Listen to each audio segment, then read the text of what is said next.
There is a room beneath the surface of a moon I am not permitted to name, and in that room they have kept me alive for 411 days.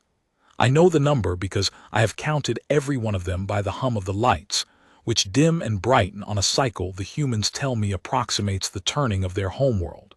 They did this on purpose. They wanted me to feel the rhythm of the planet I helped my empire try to take. They wanted me to lie awake in the dark and understand exactly whose clock I was living on now. I have come to know that hum the way a prisoner comes to know the breathing of the man in the next cell. It rises in the artificial morning until the gray walls glow the color of a sky I have never seen and will never see, and it sinks again into a darkness that is not quite black because they will not give me true darkness either. True darkness, the woman who interrogates me explained once, is a kindness, and I am not here for kindness.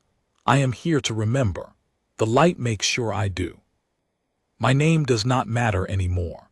I was once a subprefect of the third expansion tier of the Galactic Concord. What your records, I am told, translate clumsily as the Empire. I commanded 90,000 souls aboard the survey dreadnought Unbroken Meridian. I wore the gray sash of a man who had never lost. I had a wife on a world of white spires whose name I am no longer able to say aloud without my voice failing, and 2 children who will grow up being told their father died bravely in the service of the throne, which is a lie, because there was nothing brave about what I did. There was only obedience and arrogance and the long momentum of an empire that had forgotten how to be afraid. And I am the only officer of that fleet still breathing, which is why they keep me here, and why they ask me, again and again, in that patient flat way they have, to tell them the truth of what happened. Not the truth they already know. They have the wreckage, they have the recordings. They have the bones, they showed me the bones. On the 120th day, an entire chamber of them catalogued and cleaned and laid in rows. 90,000 of my people reduced to a quiet white inventory, and they did not do it to torment me. They did it so that I would understand they had counted. The humans count everything. They count their own dead and they count yours and they keep the count, and they do not let either of you forget it. What they wanted from me was not the wreckage or the bones. It was the truth from the inside of the thing, the truth as it felt to the ones who came believing we were the strong. So I will tell it, not for mercy. There is no mercy to be had and I have stopped wanting it. I will tell it because somewhere in the telling I am still trying to find the moment we could have turned back, the single hinge of a single hour where a different choice would have kept 90,000 of my people alive and the rest of the galaxy from learning what it learned. I have not found that moment yet. I keep looking. The human who interrogates me, a woman with gray at her temples and a voice like cooling iron, tells me there was no such moment. She tells me the moment passed long before I was born. She tells me we were warned. She is right, that is the part that ruins me. We were warned. The warning is the place to begin.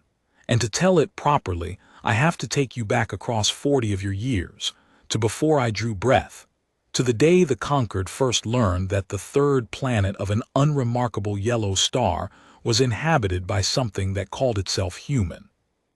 In those days the Concord was at the height of its long arrogance. 11,000 worlds wore our sash. We had unmade 4 civilizations that resisted us and absorbed 19 that did not, and we had come to believe, the way a man who has never been struck comes to believe, that the universe was a thing that yielded. Our doctrine was old and simple, and it had never failed.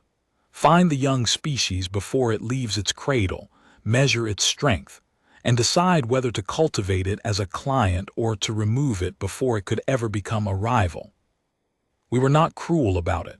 I want you to understand that even now, even from inside this cell, we did not hate the species we ended. We simply could not imagine sharing a galaxy with anything that might one day look us in the eye. Mercy to us was a thing you gave to the conquered, not to the contender. There was even a kind of cold tenderness in it, in our own minds. We told ourselves that a quick ending spared a young species the long agony of a war it could not win, that we were the wise elder closing a door on a child before the child could wander into traffic it did not understand. We told ourselves a great many things. Empires are, above all else, machines for telling themselves things. So when the long-range listening arrays first caught the leakage of human radio, the babble of a species shouting into the dark without the faintest idea anyone was listening, the Concord did what the Concord always did. It sent an assessor. The assessor's name in our tongue meant something close to the one who weighs. He arrived in the human system cloaked, riding a vessel the size of a city but folded into a shadow no human instrument of that era could have seen. He spent 3 of their years watching, and what he saw, by every measure the Concord had ever trusted, was a species that should have been trivial to end. They were divided into hundreds of squabbling territories, each convinced the others were its true enemy. They poisoned their own air and water, and then argued about whether it was happening. They killed one another in numbers that staggered even our military historians, not in disciplined war but in chaotic, constant, almost recreational slaughter, over scraps of land and old grievances and differences so small that our analysts could not even render them into the Concord's categories of conflict. They had only just learned to leave their atmosphere, and the machines they used to do it were so primitive, so absurdly fragile, that the assessor's report described them with a word that translates as the brave foolishness of children who have not yet learned that fire burns. By the cold arithmetic of the Concord, humanity was a candle. One breath would put it out. And yet, this is the part of the report that no one in the Concord wanted to read, the part that was classified and buried, and that I only ever saw because 411 days ago, a human woman slid a copy of it across a steel table to show me what my own empire had hidden from itself. The assessor did not recommend conquest. He did not recommend cultivation. He wrote at the end of 3 years of watching a recommendation that had never appeared in the history of the Concord's expansion. He recommended that we leave, not subdue, not study, leave and mark the system forbidden and never return. He had watched them, you see, and the thing he had watched was not their weakness. He had watched what they did with their weakness. He had watched them strap themselves to controlled explosions and ride them into a vacuum that wanted them dead in 14 seconds, and do it laughing. He had watched them sail wooden boats across oceans toward continents they had no proof existed, navigating by memorized lights in the sky, and when the first boats did not return, he had watched others build more boats and go anyway. He had watched a single small one of them, a creature smaller than the rest, soft, unarmed, one of the ones they make and protect and call by a word that means not yet grown, and beside it an adult who walked back into a burning structure not once but 3 times to carry out others who were not even of its own blood, and die on the 4th attempt with a stranger's child held against its chest. The assessor had recorded that one. The recording survives. I have seen it. The human walks into the fire the 4th time already knowing. The body language is unmistakable even across the gulf of species, already knowing it will not walk out, and it goes anyway, because there is a child inside, and the human has decided that this is simply what one does, the way one breathes without weighing it, without the long agonized calculus that any sane creature would require. He had watched them lose and lose and lose and refuse against all sense, to understand that they had lost. He had watched them rebuild cities on the ash of cities, on the same ground in the same shape, as if to spite the very physics of defeat. He watched a city flattened to glass by a single weapon of their own making, a wound that should have ended the people who suffered it. And he watched those same people return within a generation to plant gardens in the crater and raise their not yet grown ones in the shadow of the thing that had murdered their grandparents, not in forgetting, but in a defiance so total it did not even bother to announce itself. They simply kept living, in the exact place the universe had told them most plainly that they should not. The assessor's report contained a single sentence that I have come to believe is the truest thing the Concord ever wrote and the most ignored.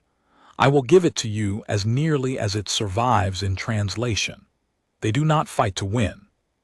They fight to make the winning cost more than it is worth, and they will pay any price to raise that cost, including the price of themselves, and a species that cannot be made to surrender by any quantity of pain, cannot be conquered by any power that depends on pain to conquer.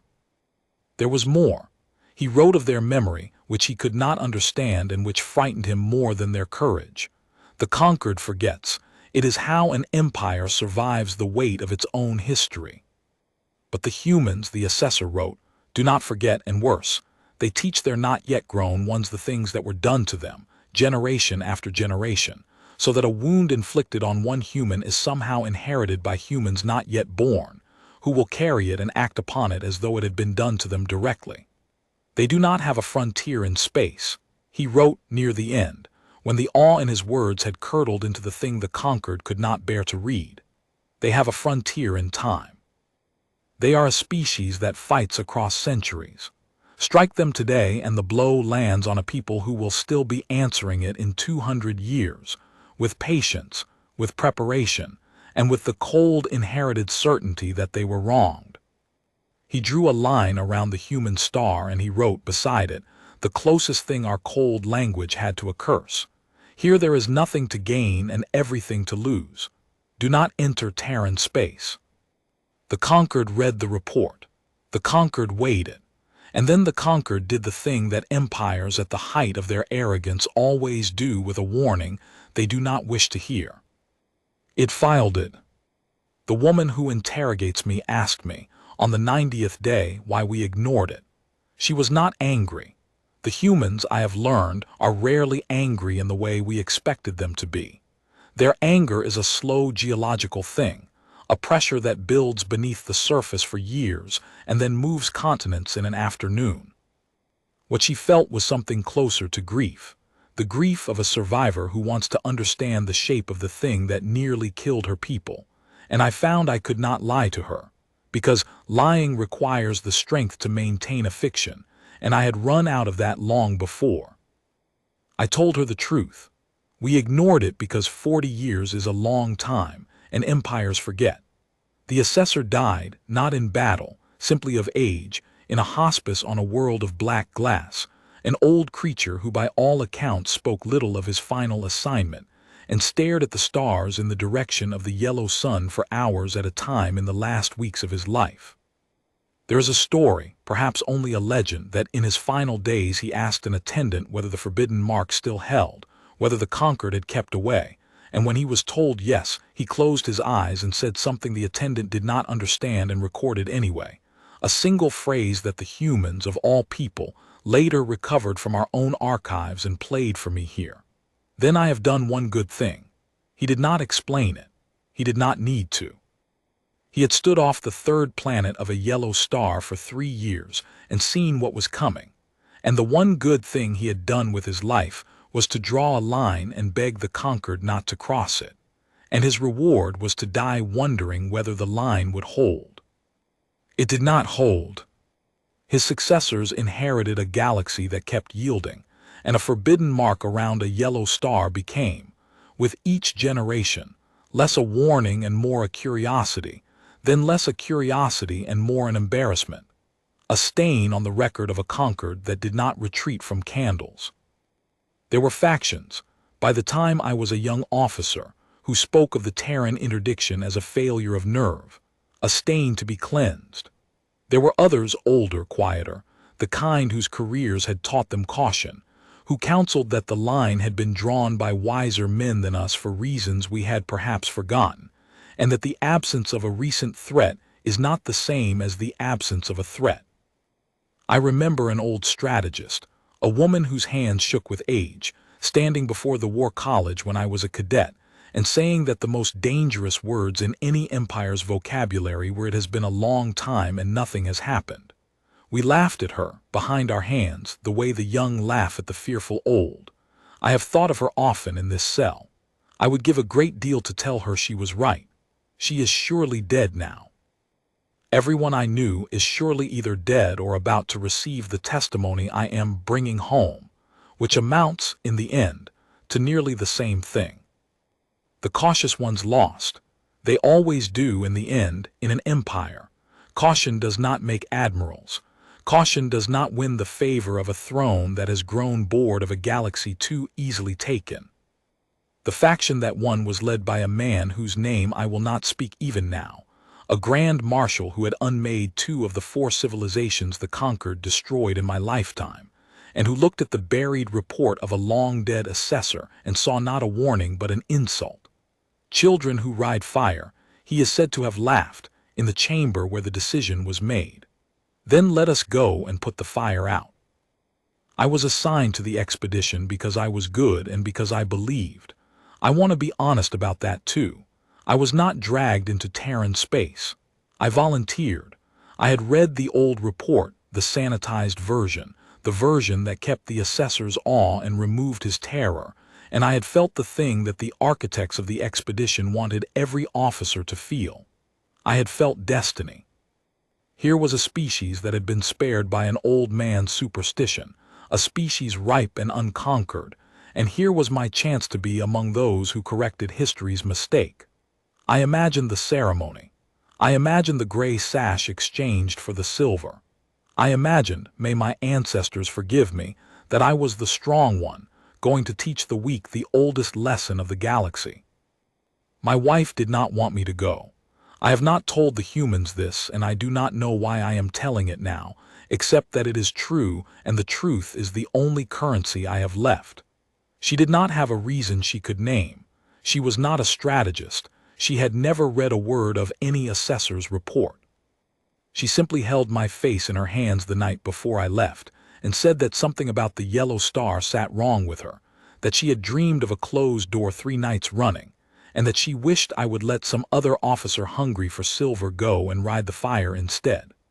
I kissed her and told her she was being foolish, that I would be home within the year, that there was nothing across that line but an easy campaign and a promotion. I was so certain. I have never in my life been more certain of anything, and I have never in my life been more completely, catastrophically wrong, and the memory of my own certainty is, I think, the single thing in this cell that I find hardest to bear. Not the bones, my own certainty. That is the lie I carried into Terran space. I want you to see how completely I carried it, because the distance between that lie and what I found is the whole of my story, and the whole of why I am the only one of 90,000 still alive to tell it. I have to stop here and tell you a thing the humans told me, because without it you will not understand what was waiting for us, and the order of the telling matters. The woman with gray at her temples told me this on the 160th day, and she told it not as a boast but as a kind of confession, because the humans, for all their refusal, are not without their own grief about what they became. She told me how they found the Watcher. It was a mining vessel, she said, not a warship. The humans had no warships then worth the name. A battered industrial hauler crewed by a dozen rough people whose work was to chase the dead stone of the outer dark for metals. The kind of people who live their whole lives in the cold places between worlds and never once look at the stars with anything but a navigator's contempt. They found the assessor's hull by accident, drifting where he had abandoned it 40 years before, a city-sized shadow that their instruments could barely resolve against the black, and they did the human thing, the thing that has kept the species alive and nearly killed it 1,000 times. They went to look. They should not have been able to board it. The hull was sealed, the systems long dead, the folding shadow that had hidden it from a young humanity's instruments collapsed by decades of neglect. But the humans are patient and clever with their hands, and they had spent generations prying open things that did not wish to be opened, and they got inside. And in the cold, dead heart of a vessel built by a civilization 11,000 worlds strong, those dozen rough miners found the watching stations, and the recordings, and the long, careful 3-year study of their own homeworld, made by something that had come in silence and gone away again without ever saying a word. She told me they understood almost everything from the recordings alone. They could not read our language, not then, but they did not need to. The recordings were of them, of Earth, of its cities and its oceans and its wars, watched from above, catalogued, measured, weighed. A dozen miners in the cold dark of the outer system played back 3 years of a stranger's silent surveillance of their entire species, and understood, without a single word of translation, the only thing that mattered. Something came and watched us as a butcher watches a herd, and decided something about us, and we were not even told. She said the captain of that mining vessel, a woman, she told me, with the particular weight of one woman speaking of another across 40 years, sent one message home before they even left the derelict. Not a request for instructions, not a question. A statement, the kind of statement the humans make when something in them has shifted and will not shift back. The message said, "We are not alone, and they have already looked at us the way we look at cattle, and they went away. They will come back. Begin." Begin, one word, and on the strength of it a divided, quarreling, candle-flame species turned as one toward the dark. Not because a government ordered it, she was clear about that, and I have come to understand it as the most frightening thing she told me. There was no single order. There was no central will. There was simply a thing that every human alive came to understand at more or less the same time, the way a flock turns or a tide rises, the inherited certainty the old assessor had written about, now pointed outward at last and given a name. They looked at us like cattle. They will come back. We will be ready, and we will make the looking cost them everything, and we will close the door so hard that no one ever opens it again. 40 years. A dozen miners and one derelict in one word, and 40 years of a whole species building in the dark, not knowing when we would come, or whether we would come at all, and building anyway because the humans had decided, and the humans do not stop once they have decided. The old assessor had abandoned that ship as a routine matter, a forgotten asset of an empire that forgets. It was the most expensive thing the Concord ever left behind. It was the thing that armed them. We came out of fold at the edge of their system, 1,100 vessels strong, and the first thing that went wrong was so small that no one even reported it as wrong. There was nothing there to greet us. Understand what I mean. In every conquest the Conquered had ever undertaken, the young species had a frontier, a thin, frightened, incomplete frontier, a few outposts and a few orbital stations, the soft edge of a creature that had only just learned to leave its cradle and had not yet learned to defend the threshold of its home. We expected the human frontier to be soft. We expected to spend the first days of the campaign mopping up scattered listening posts and undefended mining concerns. The easy work, the work that lets a fleet warm itself before the real fighting begins. There was no soft edge. There was, instead, silence, but it was not the silence of an empty frontier. It was the silence of a frontier that had heard us fold in and had simply, deliberately, gone quiet. Our long-range arrays in the hour before our arrival had been awash in human chatter, the same babbling carelessness the old assessor had described, a species that shouted into the dark without thinking. There were songs in it. I remember that one of our cultural analysts, a junior officer with a fascination for the species we were going to end, had been playing the intercepted human transmissions on the survey deck for weeks during the fold transit, laughing at the strangeness of them, the music, the endless arguing voices, the broadcasts of their games and their grief and their gods. We had all, I think, formed a private picture of the humans from that noise, a loud, warm, careless, divided people, exactly as the report described. We were almost fond of them, in the way one is fond of a thing one is about to take. And then, in the space of perhaps 4 of their minutes, all of it stopped. Not faded. Stopped. 1,100 vessels emerged into a system that had been roaring with the noise of a living, careless civilization, and found it as still as a held breath. The junior officer's music cut out mid-note.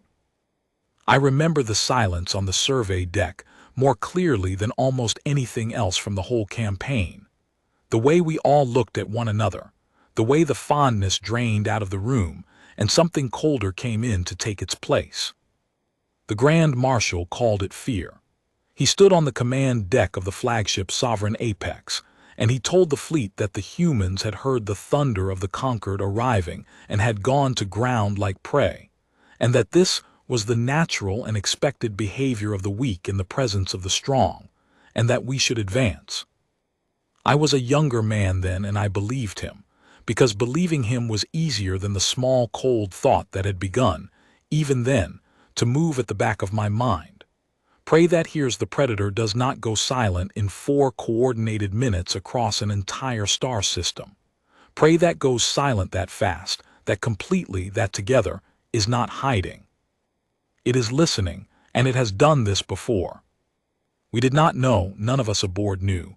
The knowledge was buried with the old assessor's terror, and what the humans knew we would not learn until it was far too late, that the silence was not fear and was not even hiding. It was the species turning to look at the door it had spent 40 years building, and going quiet the way a hunter goes quiet, the way a held breath goes quiet, in the last moment before the thing it has prepared for finally arrives. The third day is when the fleet stopped laughing. We had advanced toward the inner system in standard conquest formation. 1,100 vessels in the great nested spheres the Concord had used to break 4 civilizations, and we had reached the orbit of the 5th planet of their star, a vast banded giant, a beautiful thing, I will admit, even now, swirled in storms larger than my homeworld, when the tireless verdict simply ceased to exist. There was no warning. There was no incoming weapon our instruments could register, not in the moment, not even afterward when we tore the recordings apart frame by frame searching for the thing that had killed her. There was a survey cruiser of 40,000 souls in formation, and then there was a sphere of expanding light where she had been, and then there was nothing, and the whole event took less time than it takes me to say it. The humans had not fired across the gap between us. They had been waiting in the gap for 40 years in the form of objects so dark and so cold, and so patient that they read to our instruments as the empty space they hid within. We learned later what they were, and I use the word learned loosely because the humans told me only as much as suited their purpose. They were not warships.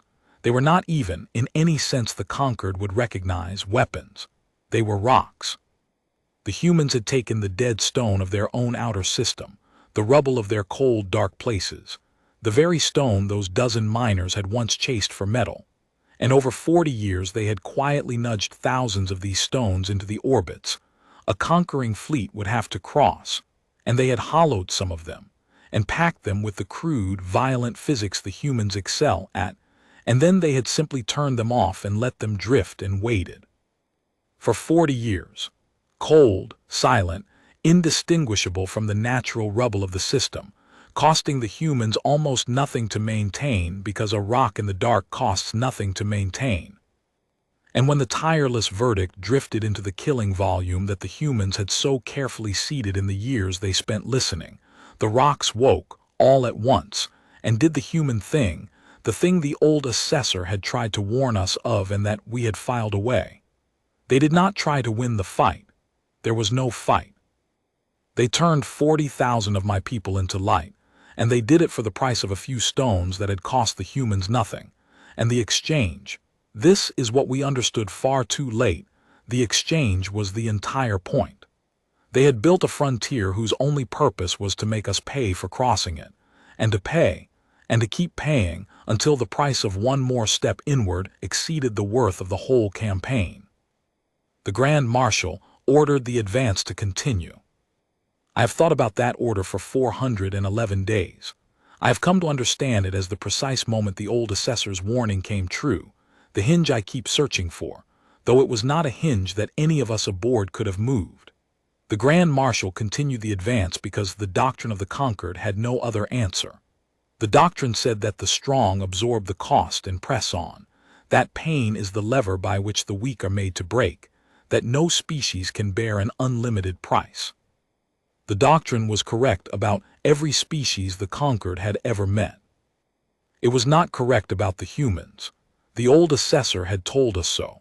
A species that cannot be made to surrender by any quantity of pain cannot be conquered by any power that depends on pain to conquer. But we had filed his terror away and kept only his awe, and so the Grand Marshal pressed on into a war he could not win, against the only enemy in the galaxy that had decided, 40 years before, that there was no price it would not pay to make our winning impossible. I want to tell you about the survey deck in the days after the tireless verdict, because the humans never saw this part, and it is the part I most need someone to know. The fleet did not break all at once. It broke the way a frozen river breaks slowly, with great groaning fractures running invisibly beneath a surface that still looks solid. The junior officer who had loved the human music stopped playing it. The cultural analysts who had been almost fond of the species we came to end began, very quietly, to stop coming to the mess. There was a thing that moved through the 90,000 souls of my ship in those days, and I did not have a name for it then, and I do now, because the humans have taught it to me in this cell. It was dread. Not fear. Fear is hot and fast and passes. Dread is the slow, cold understanding that the thing you are inside of is wrong at its foundation, that the certainty you were given was a lie, and that there is no longer any direction you can travel that leads back out. The fleet was full of dread, all the way down, and we kept advancing into it because the doctrine and the dead Grand Marshal's pride had no word for turn around. I should tell you about the cold, and I should tell you about the rust world, because the fall of the rust world is the thing I dream of when the not-quite darkness finally lets me sleep, and a man should not carry a thing like that alone. We had pushed inward, bleeding ships the whole way, 300 lost crossing the seeded dark of the outer system, 300, to rocks, to the orbit of the fourth planet, a small rust-colored world that the humans, we later learned, had already settled, had already woven into the long apparatus of their preparation. It hung in our viewports the color of dried blood, ringed by the thin glittering web of human orbital construction, and the Grand Marshal looked at it and saw what we had all been trained to see: a foothold. A young species' first colony, far from its homeworld, lightly held, the kind of place a conquering fleet takes first to prove to a planet that its children are not safe even in the dark. Take the colony, the doctrine said, and the homeworld learns fear, and fear is the beginning of surrender. We brought the full weight of the fleet against the rust world, and it was there, at last, that the human fleet revealed itself, rising from behind the small red planet and from the shadow of its two little moons and from the cold seated dark all around. And I will tell you the truth of what we felt, because it is the truth that matters most. We were not afraid of their numbers. They had fewer ships than we did, even after the bleeding of the outer system. We were not afraid of their technology, which was, in raw terms, behind ours, their fold engines cruder, their hulls a generation old, their weapons in many cases primitive things that hurled mass and heat rather than the elegant unmaking fields of the Concord. By every measure the Concord trusted, even then, even bleeding, we should have won. What we were afraid of, what crept into the command deck of the unbroken Meridian like the cold of the rust world's thin atmosphere, was the way they fought. They did not protect their ships. This was the thing none of us could comprehend, the thing that broke the minds of my tactical officers before it broke their bodies. In every war the Concord had ever fought, the enemy fought to survive, and so the enemy could be predicted, because a thing that wishes to survive will always, in the end, flinch from death. You can win any war against an enemy that flinches. You simply have to be willing to threaten more than they can bear, and then they bend, and then they break, and then they wear your sash. Every war the Concord ever won was, at its heart, a negotiation conducted in violence, and the terms were always the same. We can hurt you more than you can endure, so stop. And the enemy, being made of the same stuff as every living thing, eventually agreed, because every living thing prefers a leash to a grave. The humans did not flinch. The battle for the Rust World lasted 11 hours, and I have reconstructed it so many times in this cell that I can give it to you almost as it happened, though some of it I learned only here, from the humans, who held the other half of every moment. We came down on the colony expecting to break it the way we had broken 4 worlds before. We deployed the unmaking fields against the orbital web and we watched it come apart, and for a single hour the doctrine seemed to hold. The humans fell back, their construction dissolved, their thin defenses crumpled, and on the command deck there was a moment of something almost like relief, the old certainty trying to reassemble itself. See, they are only flesh after all, they break like the rest. Then the Rust World spoke. The colony had not been falling back. It had been waiting, the way the silence at the edge of the system had been waiting, the way the rocks had been waiting. The humans had built that settlement for 40 years knowing they might have to lose it, and they had filled it not with the things you fill a colony with, but with the things you fill a trap with. And when our landing tiers descended through the thin red air toward the surface to plant the Concord sash, the entire colony, every structure, every dome, every buried thing the humans had patiently seeded into the red rock, woke at once, the way the dark had woken and reached up, and pulled 300,000 of my fellow soldiers and 40 of our landing vessels into the same expanding light. The tireless verdict had become. They had given us the colony. They had let us think we were taking it, let us commit the landing tiers, let us bring the troop carriers low and slow and certain. And then they had detonated their own world beneath our feet, the colony and everyone still in it, because the humans had decided 40 years before that the Rust World was a thing to be spent, and they had peopled it with volunteers who knew exactly what they were for. The woman with gray at her temples told me this part herself, and it is the only time in 411 days I ever saw her voice fail. She told me she had known some of them. She told me they had drawn lots, not to decide who would go but to decide who would be allowed to stay behind, because more humans had volunteered to die on the Rust World than the Rust World could hold. She told me the last transmission from the colony before it became light was not a scream and was not a prayer. It was laughter. A few hundred humans who knew they had 1 second left, watching 300,000 of the enemy descend into the trap they had spent their lives building, laughing, the old assessor's laughter, the laughter of children who ride fire, carried all the way down to the end. The doctrine has no answer for an enemy who detonates its own colony with its own people, inside to take your soldiers with it.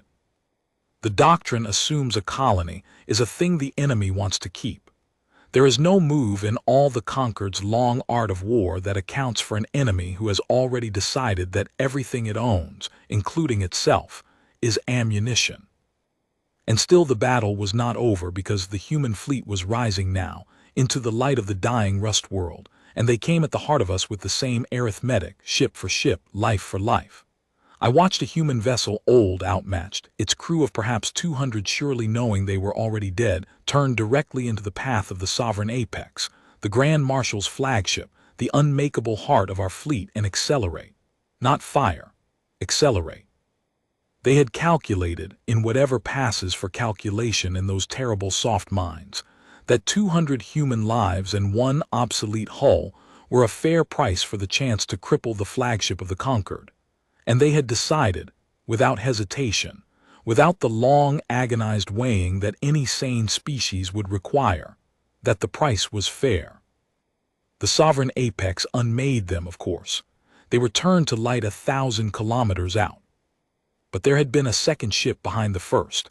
In the blind volume the first had cleared, and a third behind the second, and the humans spent them like a man spends breath, one after another, each one buying the next a few kilometers closer, until the 11th ship, the 11th, I have the number burned into me, reached the flagship's hull and did not unmake into light because it had been built, the whole purpose of its building, to survive long enough to touch us. It struck the sovereign apex amidships, and what it carried was not elegant, and was not subtle, and was, in the end, simply a very great deal of the crude, violent physics that humans understand better than any species the galaxy has ever produced. The Sovereign Apex died with the Grand Marshal aboard. 60,000 souls. And the humans paid for it with 2,000 of their own and 10 ships they had apparently considered obsolete. And as the flagship came apart, I understood, in a single freezing instant, the thing the old assessor had understood 40 years before, and that the Concord had filed away because it was unbearable. We were not fighting a fleet. We were fighting a will. The ships were nothing. The technology was nothing. The numbers were nothing. We were fighting a species that had looked at the prospect of its own extinction 40 years ago, and had decided, calmly, collectively, with the whole weight of its terrible patient anger, that it would rather spend every life it had than yield a single one to us. And a foe like that cannot be beaten by anything the Conquered knew how to do, because everything the Conquered knew how to do was built on the assumption that the enemy wants, more than anything, to live. The humans wanted something more than to live. They wanted us to lose. And there is no power in the galaxy that can defeat an enemy who wants your defeat more than they want their own survival, because every weapon you have is aimed at their survival, and they have already set their survival down, like a thing they no longer need. I will tell you the moment the dread on my own command deck turned into something worse, into the white blankness of true terror, because the humans should know that even before the end we understood what we had done. After the Sovereign Apex died, command of the remaining fleet fell to the senior surviving officer, who was not me, and that officer did the thing the doctrine demanded. He transmitted on every human frequency an ultimatum. He offered the humans terms. He told them that the Conquered could lay waste to their homeworld, that the Conquered had unmade 4 civilizations and would unmake a 5th.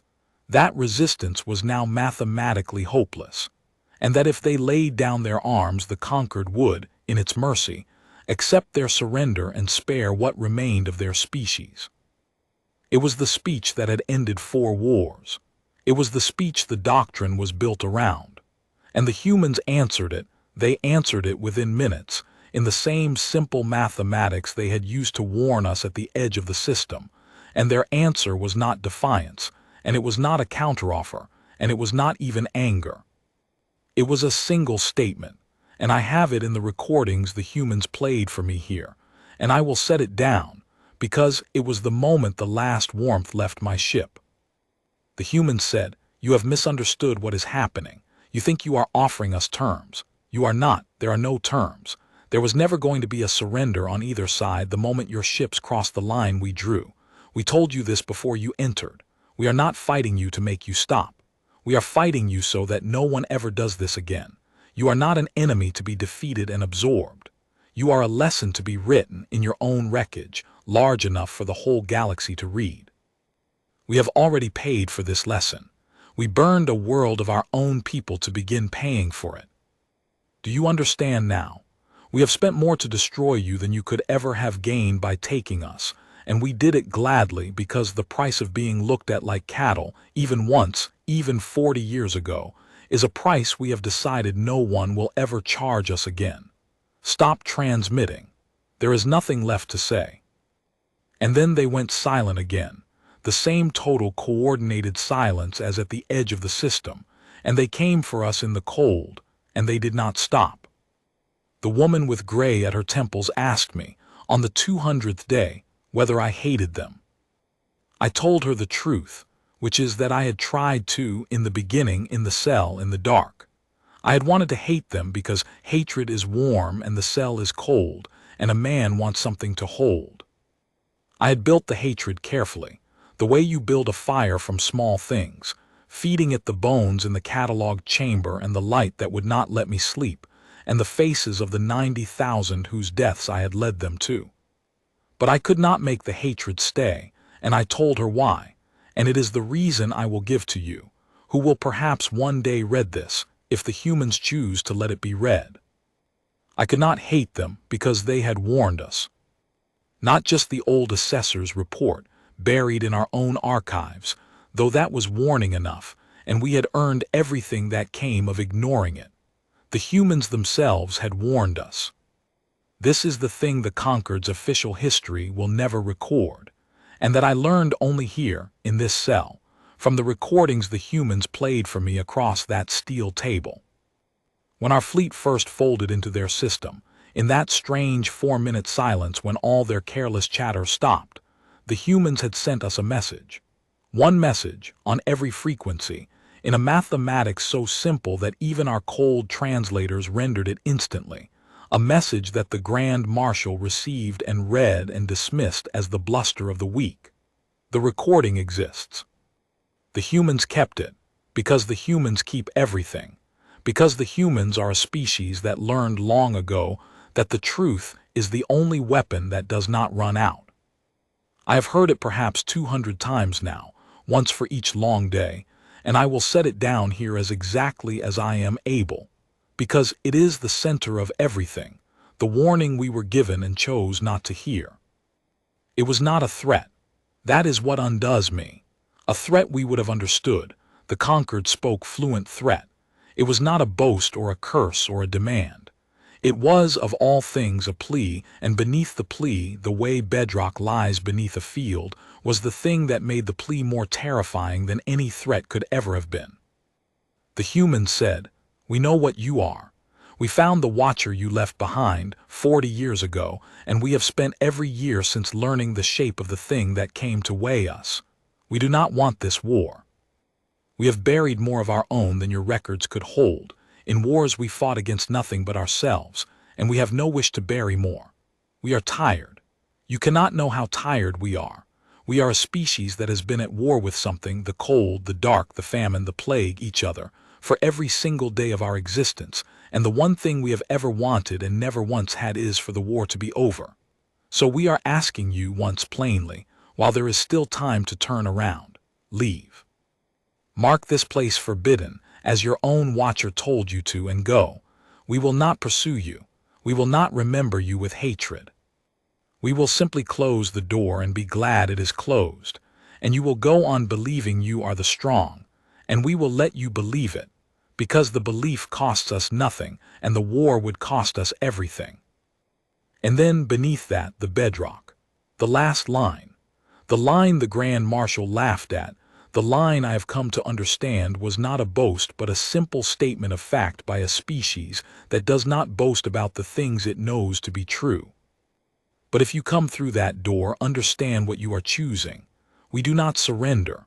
We have never in all our history surrendered to anything, not to one another, not to the cold, not to the dark, not to the certainty of our own death. We do not have it in us. It was bred out of us long ago, on a world that tried to kill us every single day until the only ones left were the ones who would not stop. The ones who could surrender did not survive to become us. So if you come, you will not be fighting a war you can win. You will be fighting a war that ends only one of two ways. You leave, or there is nothing left of either of us to leave. Choose. We have already chosen. We chose 40 years ago, the day we found your Watcher and understood that we would never again be safe in our own dark. Do not enter Terran space. We are asking. We will not ask twice. The Grand Marshal did not ask the fleet whether to turn back.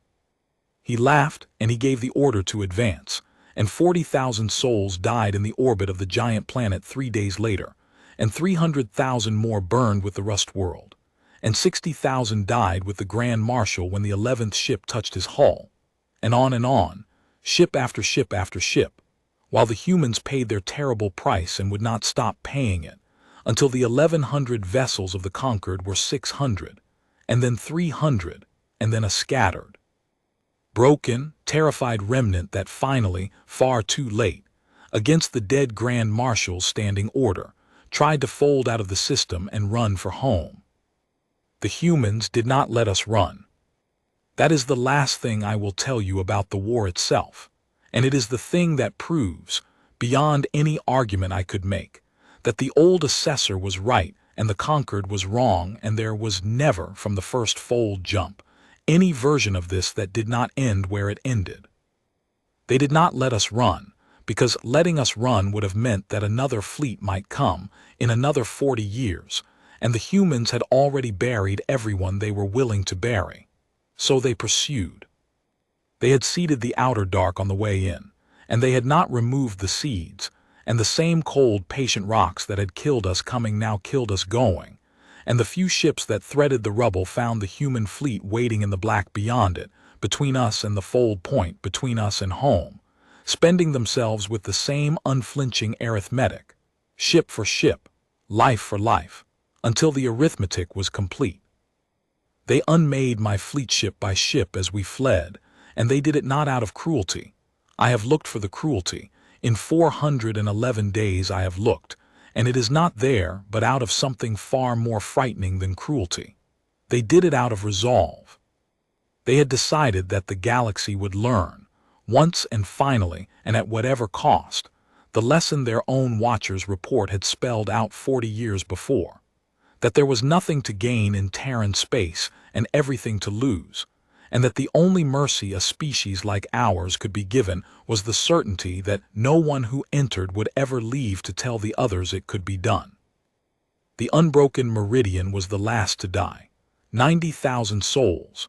I have tried in this cell to reconstruct the final hour of my ship, and I find that I cannot, that my mind has put a wall around it, and the humans tell me this is a thing that happens to their own kind too, that the mind protects itself by refusing to keep certain rooms.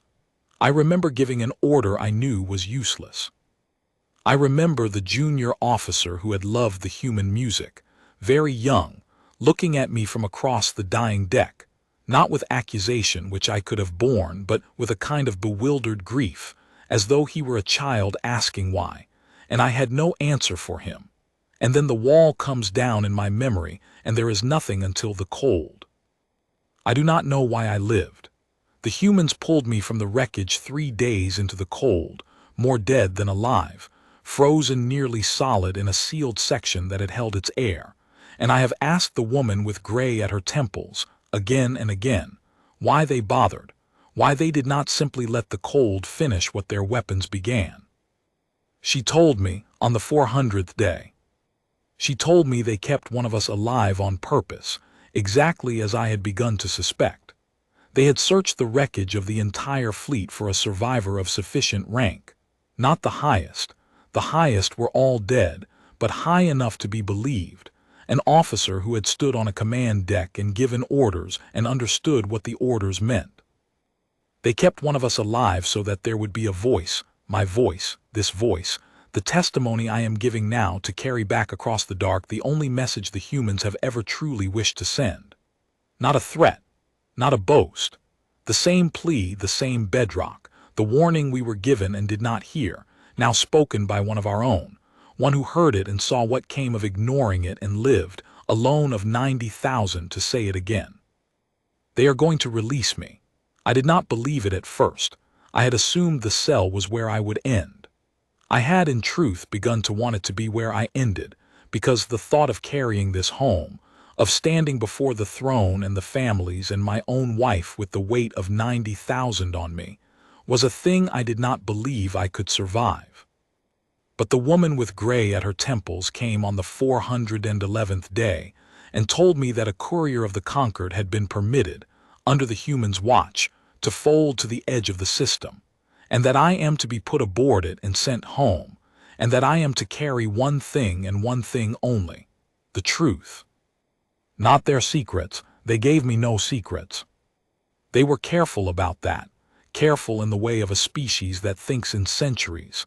I never saw a weapon, never a shipyard, never a number that would tell the conquered how to fight them better, because the humans understand, as we never did, that the only thing more dangerous than an enemy is an enemy who has learned. They gave me only what they wanted the conquered to know, which is everything that cannot help us and everything that should stop us. The old report, the recording of the warning, the recording of the answer to our ultimatum, the laughter of the rust world, the count of the dead on both sides, the whole unbearable arithmetic of a war we chose and lost. They want the conquered to read it. They want the cautious old officers who counseled against the expedition, the ones who lost the argument, to be able to lay this testimony on the table of the throne and say, here is what is across that line. We told you. The Watcher told you 40 years ago, and now one of our own who went and saw has told you. There is nothing to gain. There is everything to lose. Do not go back. I asked the woman why they trusted me to carry it honestly. I might lie. I might shape the testimony to flatter the conquered, to hide the depth of our defeat, to leave the door open for the faction that will surely, someday, want to try again. I told her this plainly, because I owed her plainness, and because some part of me wanted to know whether she had measured me as poorly as the conquered measured them. She looked at me for a long moment with those iron eyes, and she said the truest thing anyone has said to me since I drew breath. She said they did not need to trust me. The conquered could believe me or call me a liar. The humans did not care which, because the warning was never really for the conquered at all. The conquered, she said, was a thing of arrogance and momentum, and arrogance does not learn from words, only from cost, and the humans had now paid in their own dead to write the cost in a language the conquered could not file away. The wreckage of 1,100 ships scattered across a system, as a sentence the whole galaxy would eventually read. The warning, the plea, the part of all this that was meant for a mind rather than for a throne, that was for me. It was for the one who would carry it.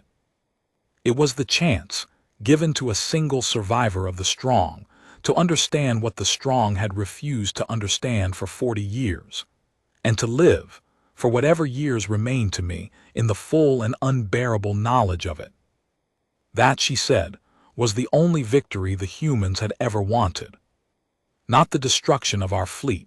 They took no joy in that and would have given anything to avoid it, and she said this with a weariness so total that I believed her completely. They had buried their own to do it. They had burned a world of volunteers who drew lots for the privilege of staying behind. They wanted one of us to understand. One. They wanted the lesson to take root in a living mind that had believed the lie and seen the truth, so that even if the conquered never read a word of this testimony, even if the throne burned it unread, there would still exist, somewhere in the galaxy, one creature of the old arrogance who knew, truly knew in the marrow, the way you only know a thing that has cost you everything, that there are doors you do not open, and warnings you do not file away, and species you do not measure by the candlelight of their weakness, because the thing that makes them dangerous was never their strength. It was their refusal, the plain, total, immovable human refusal to yield, which is not a weapon you can defeat, but a fact you can only respect or die against. The courier folded out of Terran space 11 days ago. I am writing the last of this aboard it, in a small gray cabin not unlike the cell, watching the yellow star shrink behind us through a viewport the humans permitted me to keep uncovered, and I find that I cannot look away from it. It is such a small star, such an unremarkable star. There is nothing about it, seen from out here in the cold, that would tell you it is the most dangerous place in the galaxy, that an empire of 11,000 worlds threw a fleet against it and got back a single broken officer and a recording. It looks like any other light in the dark. I think that is the part the humans understand best of all, and the part the conquered never will, that the dangerous things do not announce themselves, that the candle and the inferno look the same until you reach to put one out. I have thought on this long fold home about what I will say to my wife, who dreamed of a closed door 3 nights running while I laughed at her. I have thought about what I will say to the families of 90,000. I have thought about the old strategist with the shaking hands, surely dead now, and the old assessor who said then, "I have done one good thing," and died wondering whether his line would hold. And I have come to understand that I am, in a way the humans intended and could not have fully predicted, no longer entirely of the conquered. I went out as one of the strong, certain and sashed and hungry for silver, and I am coming home as something the conquered has no word for and the humans have 100, a witness, a survivor, a man who learned the one lesson his whole civilization was built to be incapable of learning, and who must now carry it back into the heart of that civilization and watch it, most likely, be filed away. So I am going home, if the Concord is still a home that will have me. I will lay this testimony before the throne, and I will hold my wife, and I do not know what I will be able to say to her, except perhaps that she was right, and that I am sorry, and that I am one of 3 creatures in the entire history of the Concord who has both believed the lie and learned the truth. The old assessor who tried to tell us and was filed away, the old strategist who tried to tell us and was laughed at, and now me, who will try to tell them and I expect be filed and laughed at in my turn. I expect this testimony will be filed, the way the Watcher's report was filed, because empires forget and arrogance does not learn from words. Perhaps in another 40 years a new Grand Marshal will look at the forbidden mark around the yellow star and feel the same destiny I once felt, and gather the same fleet, and ride the same momentum across the same line, toward the same end. The humans expect this. The woman told me so, without bitterness. They expect that someday, someone will come again, and they expect to bury more of their own driving us back. And they have already decided that the burying is worth it, that it was decided 40 years ago by a dozen miners in one word, and is not up for decision again. They will keep the door closed for as long as there are humans to close it, and they will close it the same way every time, at the same price, without flinching, because the part of them that could flinch did not survive the journey to becoming them. But it will not be because they were not warned. That is the only thing I have left to give, and I give it now, to you, whoever you are, across whatever distance, and whatever time separates the moment of this telling from the moment of its reading. The Galactic Empire was warned. We were warned by our own Watcher, 40 years before the first ship folded in. We were warned by the humans themselves, in a plea that asked us only to turn around. We were warned by the silence at the edge of their system, and by the rocks that had waited 40 years in the cold, and by the laughter of a colony that detonated itself rather than be taken, and by the 11 ships that died one after another to reach a single hull, and by the bones of 40,000 at the giant planet, and 300,000 on the rust world, and 60,000 at the flagship, and 90,000 aboard the ship I commanded. And I, the subprefect of the 3rd expansion tier, the only living voice of the fleet that did not listen, warn you now, in the oldest and plainest words there are, the same words the Watcher carved beside a yellow star 411 days and 40 long years ago, the same words the humans spoke once and would not speak twice. Do not enter Terran space. They are not the strongest thing in the galaxy. They never claimed to be. They are something far worse to an empire built on the certainty that everything yields. They are the thing that does not. And they are waiting, in the cold and the patience and the long inherited memory of a species that buried its own capacity to surrender on a world that tried to kill it every single day until only the unbreakable were left. They are waiting, with the door closed, and they will be glad to keep it closed, for as long as the galaxy is wise enough to leave it shut. I was not wise. 90,000 of my people paid for it. A junior officer who loved their music looked at me as he died, and I had no answer for him. A colony of strangers laughed as it burned to take 300,000 of my soldiers with it. A woman dreamed of a closed door, and I laughed at her. An old assessor saw the truth and died wondering if his warning would hold. And an old strategist warned a room full of cadets, and we laughed at her too. Be wiser than I was. Be wiser than we were. The door is closed, leave it closed. That is the whole of my testimony. There is nothing left in me to add, except the count, 411 days, and the number I will carry to whatever end I am given. 90,000 souls aboard my ship, and 400,000 more across the fleet, who followed me and the dead Grand Marshal through a door we had been begged not to open, into the only war in the long history of the Concord that we were warned in advance, by everyone including ourselves, that we could not win. We went anyway.